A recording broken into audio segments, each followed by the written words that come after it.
O olho é o órgão do corpo que nos permite captar todas essas imagens.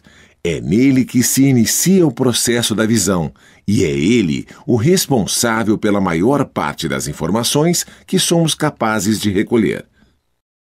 A capacidade de ver depende das ações de várias estruturas dentro e ao redor do globo ocular. Existem basicamente duas possibilidades. Podemos ver corpos luminosos, como a chama de uma vela, o sol e uma lâmpada acesa, ou iluminados, como a lua, uma bola ou uma pessoa. Os raios de luz que chegam aos nossos olhos atravessam a córnea, cristalino e humor vítreo, produzindo uma imagem invertida do objeto na retina.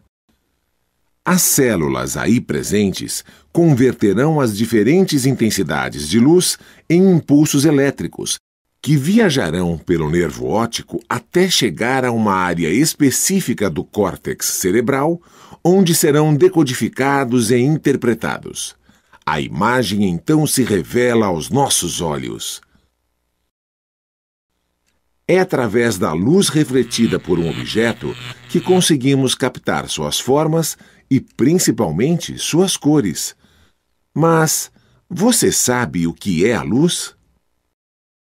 Para os antigos gregos, nossos olhos iluminavam os objetos, lançando raios de luz. Platão entendia que não são os olhos que detectam a forma das coisas, mas a mente.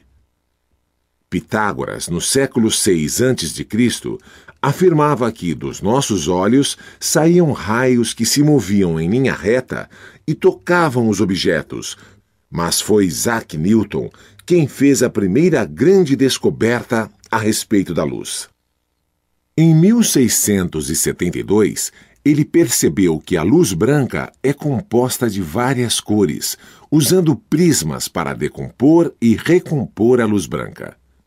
Antes de Newton, acreditava-se que a luz, oriunda do Sol, era pura e que o surgimento das cores ocorria em razão das impurezas que o feixe de luz encontrava ao atravessar o vidro.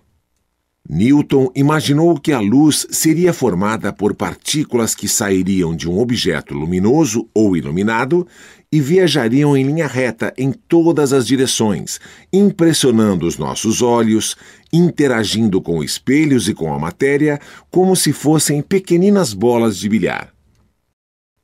Mas Newton tinha fortes adversários, e um deles era Robert Hooke.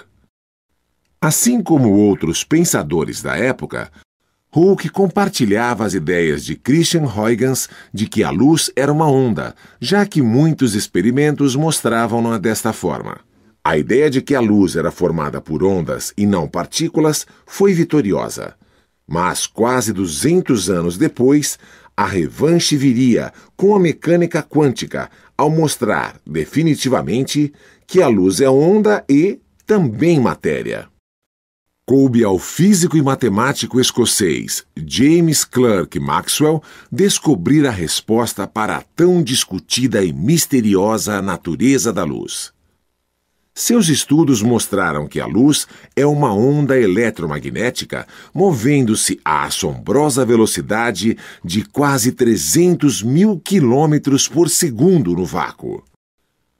Maxwell também mostrou que a luz exerce pressão ao incidir sobre os corpos, como o vento que sopra o lençol no varal ou a vela de um barco. Essa pressão de radiação é muito pequena, por isso não a sentimos. Mas podemos observá-la em muitos fenômenos, como nas caudas dos cometas que surgem ao se aproximarem do Sol. Em tais momentos, o gelo da superfície destes corpos celestes se evapora, liberando poeira e íons sob a ação do vento solar. É como se a luz do Sol soprasse aquela poeira, estendendo-a por milhões de quilômetros. Da mesma forma que o número da carteira de identidade é único para uma pessoa, a frequência ou comprimento de onda identifica uma onda eletromagnética.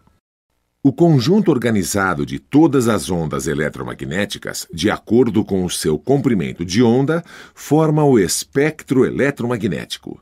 Embora tenha a mesma essência da luz, a maioria das ondas do espectro é invisível aos nossos olhos. O que chamamos de luz visível é uma minúscula fatia dessa coleção, correspondendo a menos de 1% do espectro total, limitada pelo vermelho e violeta. Abaixo do vermelho está a radiação infravermelha e acima do violeta, os raios ultravioleta. Ambas são invisíveis para nós. A luz nasce de processos físicos microscópicos ocorridos no interior dos átomos.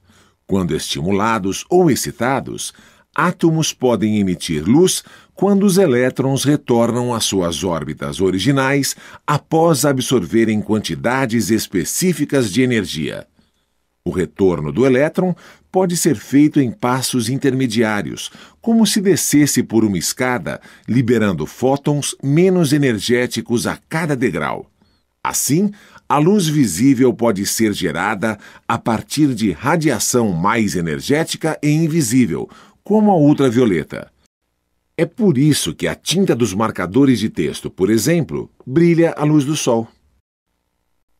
Em nossa retina, existem células fotossensíveis responsáveis pela captação da luz, os bastonetes, e das cores, os cones. Observe este globo ocular. Note os cones e bastonetes. A imagem da chama da vela é projetada na retina e os cones e bastonetes se sensibilizam em diferentes graus, dependendo da quantidade de luz que recebem. Eles então disparam flashes ou impulsos elétricos de intensidade variável para o cérebro através do nervo óptico. A intensidade de cada impulso dependerá do grau de sensibilização da célula envolvida. No cérebro, o mosaico imperfeito de impulsos elétricos será decodificado e interpretado, gerando a imagem da vela. Em média, existem 125 milhões de bastonetes na retina. A quantidade de cones é quase 20 vezes menor. Os bastonetes são células bem menores que os cones.